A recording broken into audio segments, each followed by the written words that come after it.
मेरी कोशिश ये है कि मैं जो कुछ भी जानता हूँ, मैंने अपने 45 साल के टीचिंग एक्सपीरियंस में जो कुछ भी सीखा है, वो सबको बाँट सकूँ। और जब इस दुनिया से जाऊँ, उसके पहले जितनी इन्फॉर्मेशन है वो आप लोगों के साथ शेयर कर सकूँ। हाँ, पढ़ाने का तरीका मेरा ज़रूर वो है कि बड़ा मनोरंजक नहीं है। मैं बहुत ड्रामेटिक ढंग से जो है कुछ ये कह लीजिए कि एक नाटकीयता से नहीं पढ़ाता। मैं सिंपल कॉन्सेप्ट पे एम्फसाइज़ करने की कोशिश करता हूँ। मेरी कोशिश होती है मैं सब्जेक्ट बताऊँ, सब्जेक्ट के बारे में बताऊँ, इंटरेस्टिंग ढंग से बताऊँ, टू द पॉइंट बताऊँ, इस तरह से बताऊँ कि आप उन बातों को समझ जाएँ।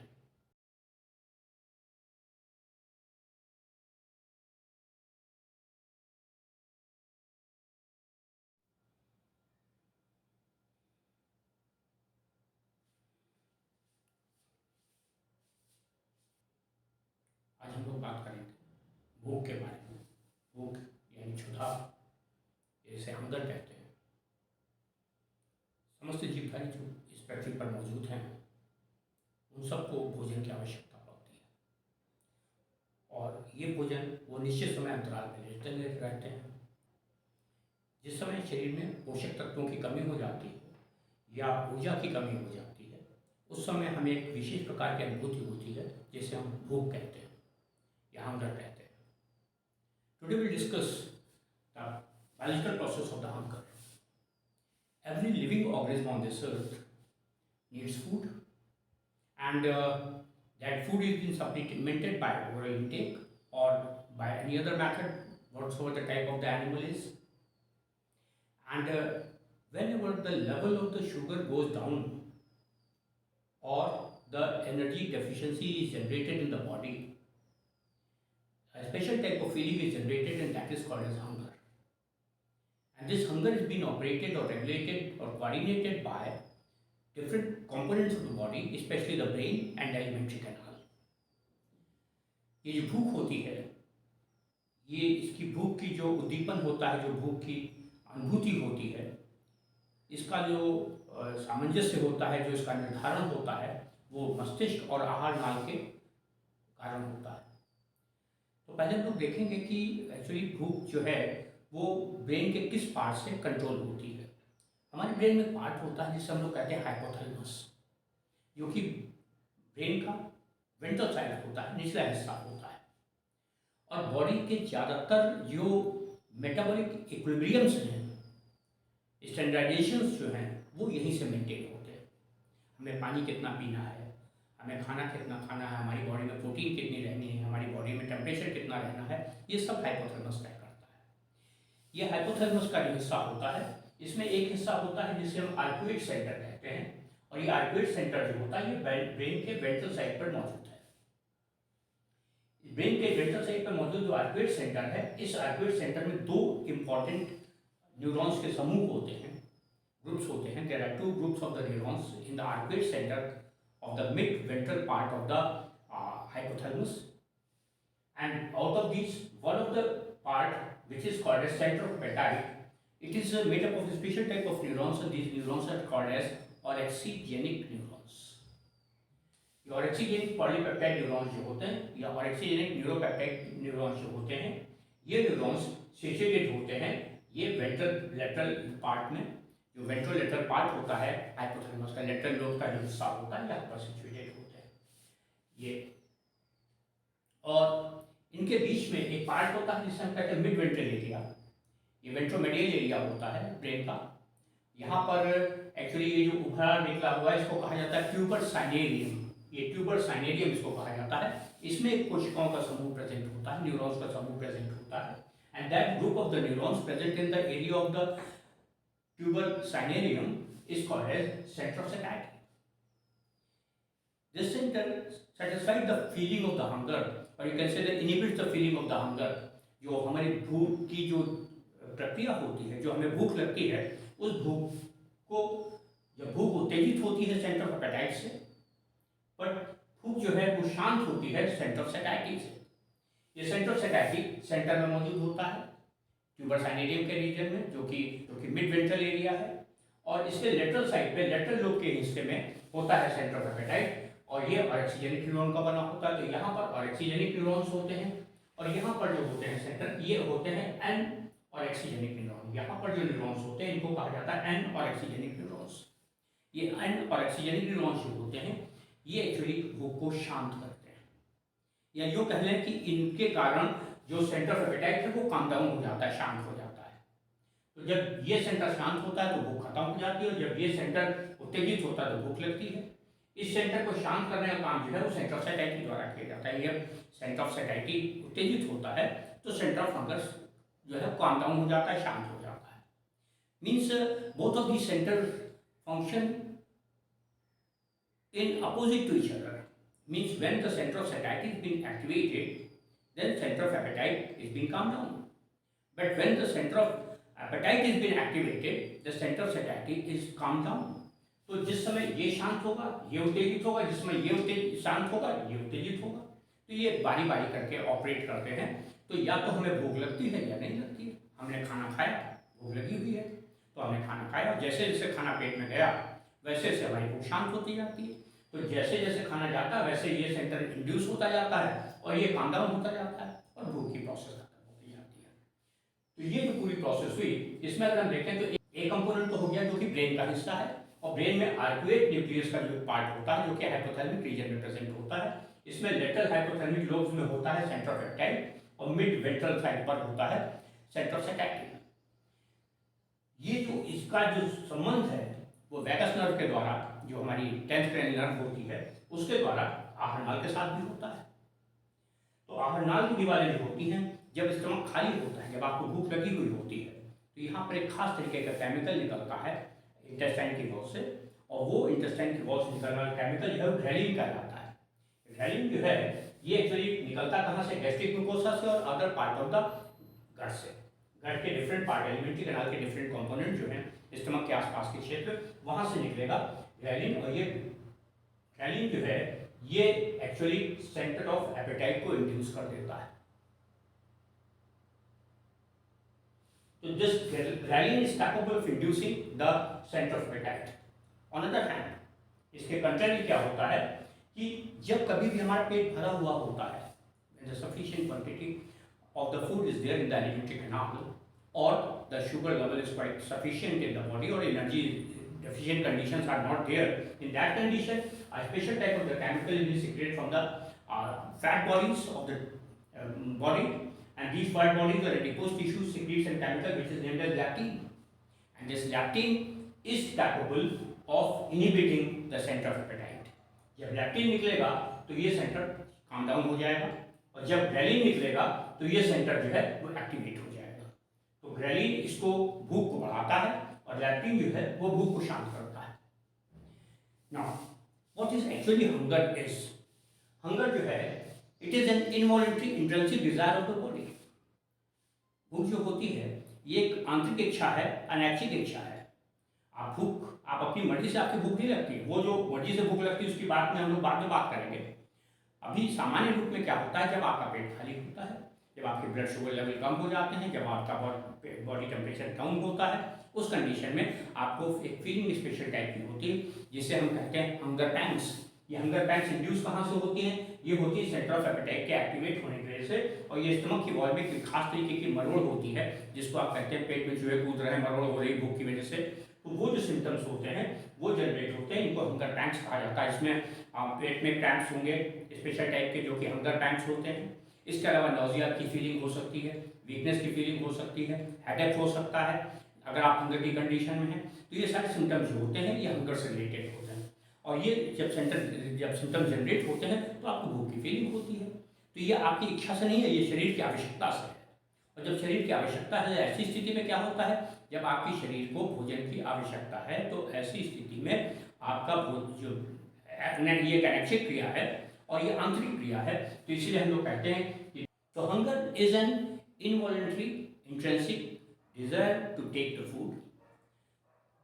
जब कभी भी भूख लगती है तो वो हमारी आंतरिक इच्छा होती है, अनैच्छिक इच्छा होती है, और वो इच्छा जो होती है जिसके कारण हमको भूख लगती है, इसका निर्धारण कहाँ से होता है, कंट्रोल कहाँ से होता है, आगे भी हम लोग बात कर चुके हैं। Control by the centre of the hypothalamus, center present in the hypothalamus and that is called appetite centre.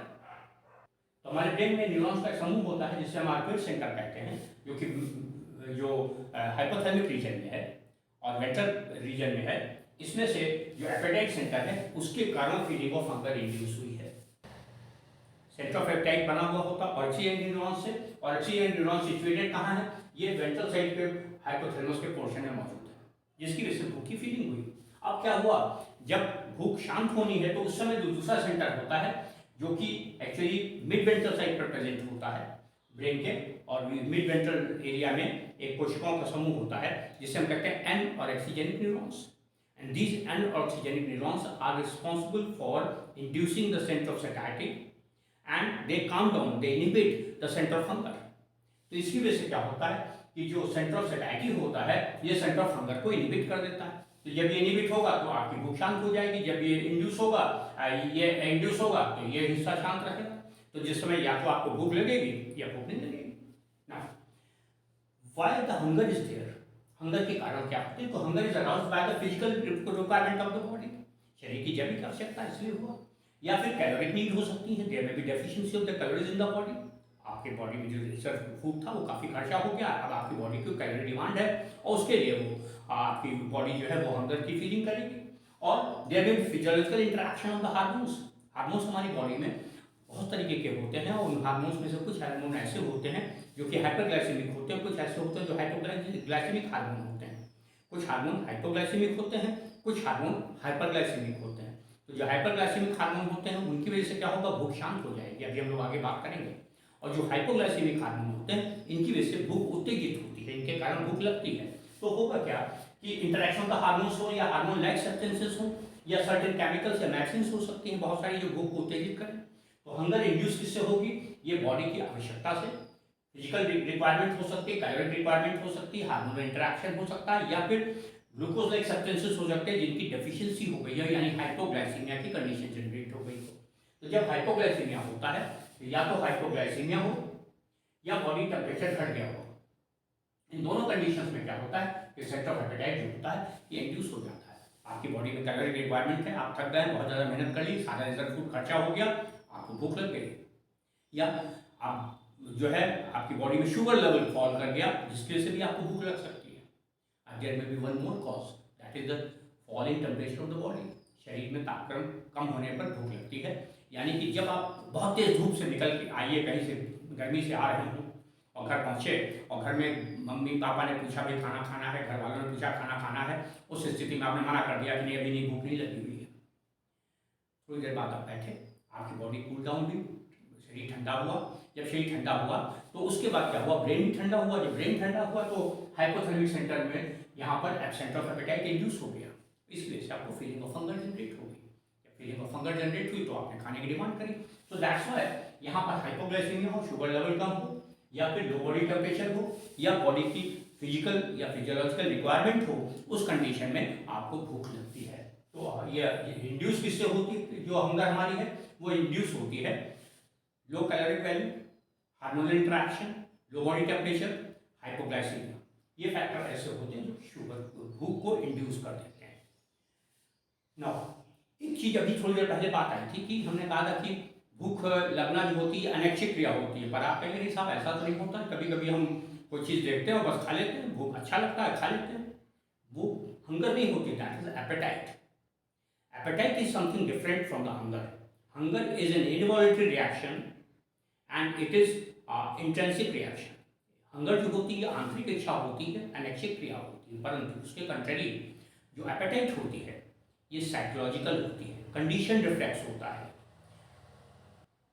आपने पढ़ा होगा कि पैवलॉव जो थे वो कुत्तों को घंटी बजा के खाना दिया करते थे, और जब घंटी, कई बार ऐसा हुआ उन्होंने कि जब कुत्ते ट्रेंड हो गए, घंटी की आवाज़ सुनकर खाना खाने के लिए आने लग गए, उसके बाद उन्होंने घंटी तो बजा दी पर कुत्ते को खाना नहीं दिया, तो उनके कुत्तों के मुंह से लार बहने लग गई, उनके गैस्ट्रिक एसिड सेक्रेशंस होने लग गए।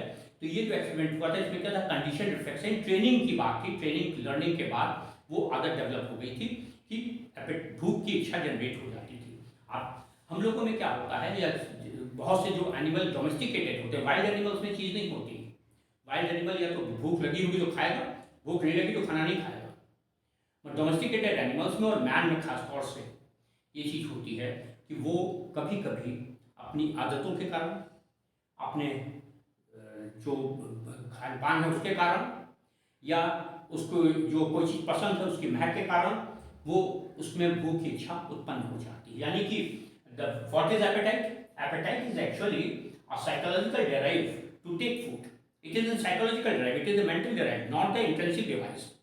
ये इंट्रिंसिक ड्राइव नहीं है, it is actually a psychological drive to take food. यानी यहाँ पर आपको फूड क्यों चाहिए था? क्योंकि आपकी बॉडी की डिमांड थी, डेफिशिएंसी ऑफ फूड थी। पर यहाँ डिमांड नहीं है, आपको फूड की आवश्यकता नहीं है। आप फूड क्यों खा रहे हैं? आप फूड इसलिए खा रहे हैं क्योंकि it is affected by the psychological behavior is affected by one of the thing is most important thing is culture। हम कोई चीज़ खाते हैं, खान पान हमारा कैसा है, रहन सहन कैसा है, खाते पीते क्या है, उस पर निर्भर करता है। अगर हम मान लीजिए कि हम चाइनीज डिश नहीं खाते हैं, तो अगर हमारे सामने कोई चाइनीज डिश का जिक्र भी करे तो हमें कोई फर्क नहीं पड़ेगा। पर जो लोग चाइनीज डिश खाते हैं उनके सामने चाइनीज डिश का जिक्र करिए तो कहें हाँ हाँ खा लेंगे खा लेंगे। तो वो जो फीलिंग डेवलप होती है, it is not because of the demand of the body, it is not the hunger, it is the condition of the appetite. Similarly the taste something is very favourite to you. बहुत सी कोई चीज़ ऐसी जो आपको बहुत पसंद है, और जब वो पसंद है तो उसका स्वाद आपको बहुत पसंद है, तो इसलिए आप खा रहे हैं क्योंकि आपको उसका स्वाद पसंद है, तो टेस्ट के कारण आप खा लेते हैं। या फिर आपकी आदत में हो कि आप किसी पर्टिकुलर टाइम पर खाना खाने के आदी हैं, और बाय द वे उस समय किसी काम में फंसे हुए हैं, तो जब काम में फंसे हुए तो वो जब समय आएगा तब उस समय आपको भूख की फीलिंग होगी, यानी बॉडी डिमांड करेगी। तो जिसमें भी one of the cause of the appetite. Then imagination and smell of the food, favourite food. इसमें imagination and smell of the favourite food, आपको कोई चीज़ पसंद है, उसकी महकाई या किसी ने उसका जिक्र कर दिया, अब आपने कहा ठीक है खा लेते हैं। आप सड़क पर जा रहे थे, कहीं पे कोई ऐसी चीज़ बन रही थी जो आपको बहुत पसंद है, उसकी खुशबू महक आई, आपने कहा खा लेते हैं। आपको भूख नहीं लगी थी, आपकी बॉडी डिमांड नहीं कर रही थी खाने के लिए, पर आपने खाई इसलिए क्योंकि आपकी बॉडी को जो है उसका टेस्ट पसंद है, स्मेल पसंद है। आपकी बॉडी के ब्रेन में वो इंफॉर्मेशन लिंक है कि जब कभी वो चीज़ दिखती तो आपको खाने की इच्छा हो जाती। तो it is a psychological demand, it is not the internal demand of the body, it is not the biological demand of the body. So you can take the food because of the imagination or smell of a particular type of the favorite dish. So this is the appetite. This appetite is actually capable of inducing the hunger center. Appetite जो होती है, अब जब appetite induce होगी तो खाएंगे तो आप मुंह से ही ना, तो वो हंगर जो है वो टेम्परेरी इंड्यूस होगी, वो डिमांड नहीं बॉडी की। हंगर में क्या था? It was an involuntary demand of the body because there was deficiency of the energy और hypoglycaemia. But in the case of the appetite, there is no hypoglycemia, there is no demand of the body, but you start taking food or you are insisted to take food of particular type of dish. आपको भूख लगी थी तो भूख शरीर की जैविक आवश्यकता थी, परंतु जो एपेटाइट है ये जैविक आवश्यकता नहीं है, ये केवल अपने स्वाद के कारण, अपनी पसंद के कारण आप खा रहे हैं, तो वो एपेटाइट की कैटेगरी में आ जाता है। तो इस तरीके से अगर देखें तो इसमें हुआ बेसिकली होता क्या है कि जो हमारा सेंटर ऑफ एपेटाइट होता है, इसका भी निर्धारण जो है वो स्टमक से हो रहा है। और इसमें सेंटर ऑफ एपेटाइट जब स्टमक हमारा खाली है, एलिमेंट्री कैनाल खाली है, यानी कि यहाँ पर जो हाइपोग्लाइसेमिक की कंडीशन जनरेट हो गई है या एनर्जी खाना खाए हुए काफ़ी समय गुजर चुका है और पेट बिल्कुल खाली है, एनर्जी ब्लड में भी शुगर लेवल डाउन होना शुरू हो चुका है, उस केस में एलिमेंट्री कैनाल से ग्रेलिन का सिक्रेशन हुआ। ये ग्रेलिन सर्कुलेट होकर ब्लड के साथ ब्रेन में पहुंचा, और जब ब्रेन में पहुंचा तो सेंटर ऑफ एपेटाइट या ऑरेक्सीजन न्यूरॉन्स को एक्टिवेट कर दिया। ऑरेक्सीजन न्यूरॉन जब एक्टिवेट हुए जो कि अर्कुएट सेंटर में थे, तो उनकी वजह से आपको भूख की फीलिंग हुई, आपने खाना शुरू किया। जैसे जैसे खाना पेट में जाता गया, साइमल्टेनियसली आपकी एलिमेंट्री कैनाल है स्टमक में स्ट्रेच होता है, स्टमक की वॉल स्ट्रेच करना शुरू करती, खाना भरेगा तो जाहिर है कि बैलून तरीके से भूलना शुरू होगा, तो यहाँ पे स्ट्रेस रिसेप्टर्स एक्टिवेट हो जाते हैं। और साथ ही साथ जैसे जैसे स्टमक में खाना जाता जाएगा वैसे वैसे ग्रेलिन का सिक्रेशन घटता जाएगा, और जैसे जैसे ग्रेलिन का सिक्रेशन घटेगा सेंटर ऑफ एपेटाइट जो है ये कम डाउन हो जाएगा। खाना खाने के बाद जब आपकी बॉडी में सफिशिएंट कैलोरीज ऑफ एनर्जी होती है या sufficient quantity of the sugar होती है, यानी हाइपरग्लाइसेमिया की condition, sugar level is more than enough, in that very condition a special type of chemical is being released by the adipose cells. Body की जो हमारी फैट बॉडीज होती है, जो एडिपोज सेल्स होती हैं, उनसे एक स्पेशल केमिकल रिलीज होता है and that is called leptin. And this leptin is capable of inducing the center of satiety but inhibiting the center of appetite. ये center of appetite को शांत कर देता है और center of satiety को इंड्यूस कर देता है। उसकी वजह से क्या होता है, आपकी भूख खत्म हो जाती है, पेट भरा भरा लगता है। अगर आप बहुत कस के भूखे हों, आप कुछ ना करें, पानी में एक गिलास 1 चम्मच चीनी डालें और घोल के पी लें, तो कुछ देर के लिए जब शुगर बॉडी में भी आएगी, शुगर लेवल बॉडी का राइज करेगा, उस कंडीशन में आपकी जो मेटाबॉलिक डिमांड है बॉडी की, जो बायोलॉजिकल डिमांड है बॉडी की शुगर की, वो खत्म हो जाएगी और you will be feel satisfied for certain duration, जब तक कि शुगर लेवल दोबारा आपका फॉल नहीं करता। तो सेंटर जो लैक्टिन है, this leptin is actually capable of inducing the centre of सैटिस्फैक्टी but inhibiting centre of appetite, whereas ghrelin is capable of inducing centre of appetite. तो ग्रेलिन की वजह से आपको भूख लगती है और लैक्टिन की वजह से आपकी भूख खत्म हो जाती है। इस पूरी बात को अगर हम समराइज करना चाहें तो हम इतना कह सकते हैं कि whenever the condition the hypoglycemia is there or the need of calories is there in the body or sufficient quantity of the sugar calories is there in the body, means sufficient quantity of the calories are not available, or body temperature is falling down, or there may be effect of the any hypoglycemic hormone or hypoglycemic chemical or hypoglycemic medicine, then the secretion of the ghrelin is induced। अब जब आपकी hypoglycaemia की condition है, या need of calorie है, या low temperature of the body है, या आपकी बॉडी में शुगर की डेफिशिएंसी हो गई है, और उस कंडीशन में आपके जो स्टमक की दीवारें हैं, जो एलिमेंट्री कैनाल की वॉल्स हैं, इनसे ग्रेलिन सिक्रीट होना शुरू हो जाता है।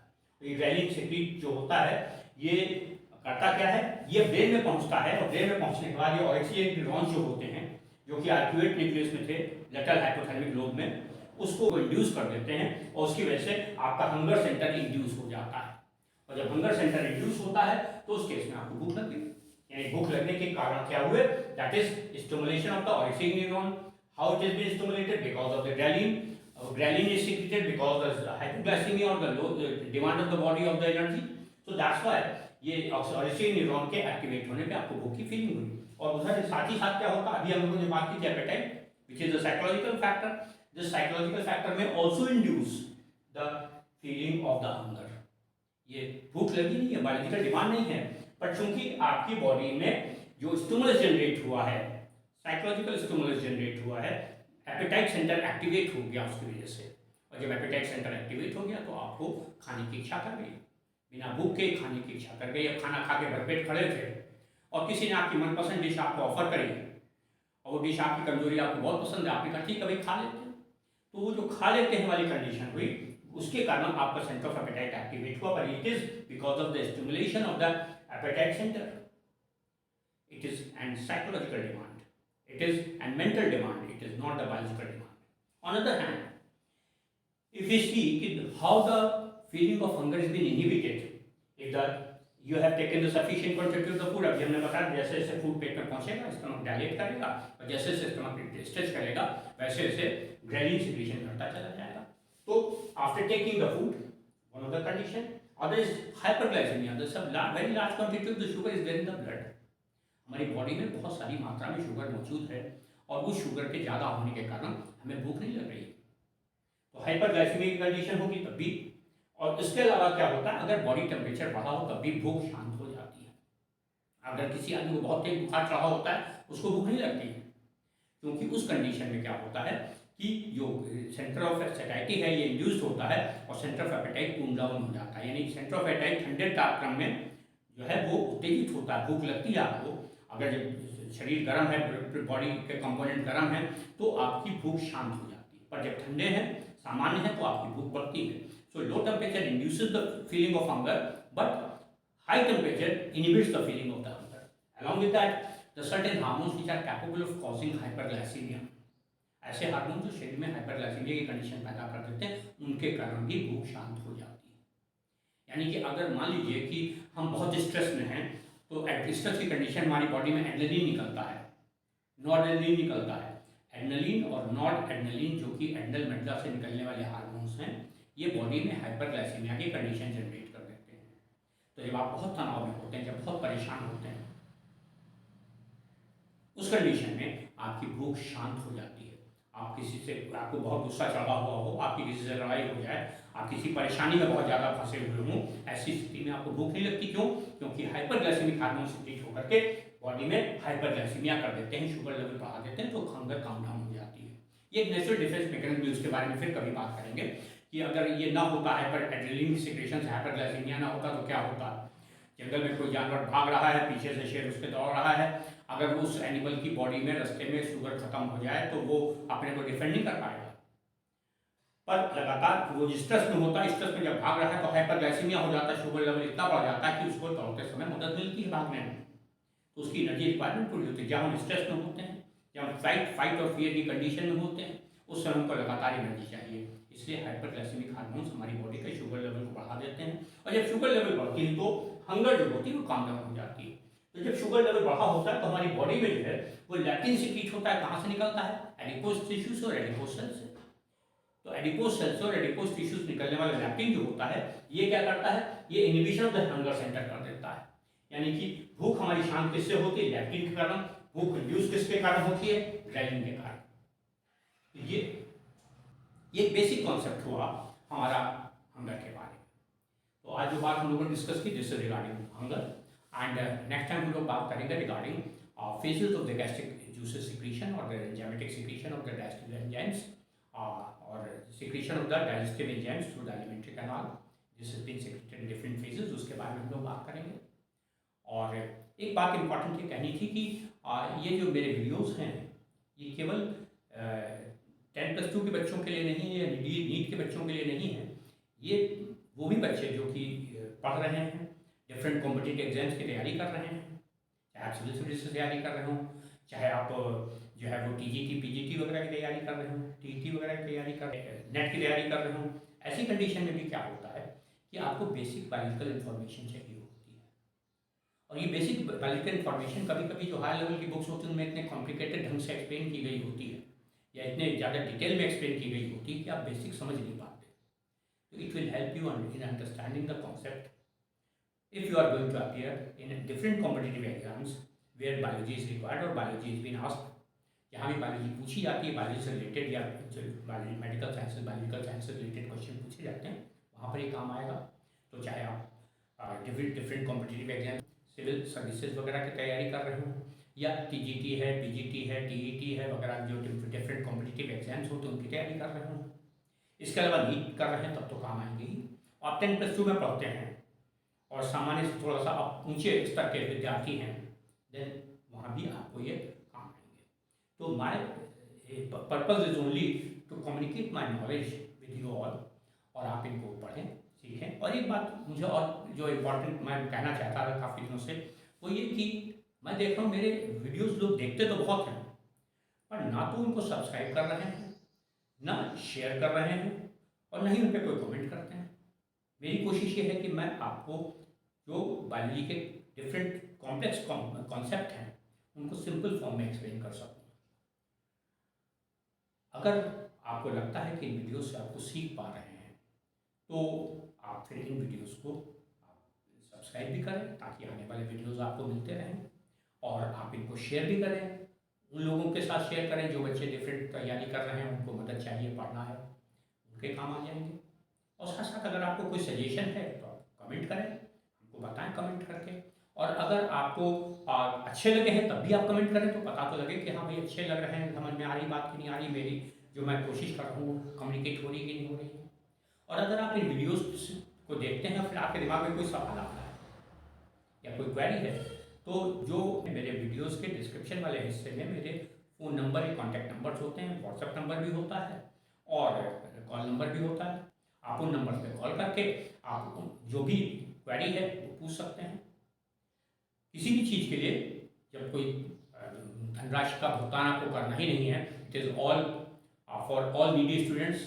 तो जो भी आप पढ़ना चाहते हैं, जो सीखना चाहते हैं करें, क्योंकि मेरी कोशिश ये है कि मैं जो कुछ भी जानता हूँ, मैंने अपने 45 साल के टीचिंग एक्सपीरियंस में जो कुछ भी सीखा है वो सबको बांट सकूँ, और जब इस दुनिया से जाऊँ उसके पहले जितनी इन्फॉर्मेशन है वो आप लोगों के साथ शेयर कर सकूँ। हाँ, पढ़ाने का तरीका मेरा जरूर वो है कि बड़ा मनोरंजक नहीं है, मैं बहुत ड्रामेटिक ढंग से जो है कुछ ये कह लीजिए कि एक नाटकीयता से नहीं पढ़ाता, मैं सिंपल कॉन्सेप्ट पे एम्फेसाइज करने की कोशिश करता हूँ।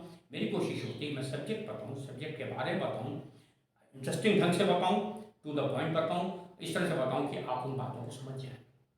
तो इसलिए आप ये करें कि अगर आपको वीडियोज़ अच्छे लगे हैं तो आप अपने कमेंट भी करें, लाइक भी करें, सब्सक्राइब भी करें, और साथ ही साथ जो है आप अगर कोई क्वेरी है तो आप निसंकोच फ़ोन पर पूछें, मैं उनकी आपकी प्रॉब्लम सॉल्व करने की कोशिश करूँगा, और उम्मीद है कि आपको वीडियो से जो फ़ायदा होगा आप जीवन में सफलता प्राप्त करेंगे। धन्यवाद।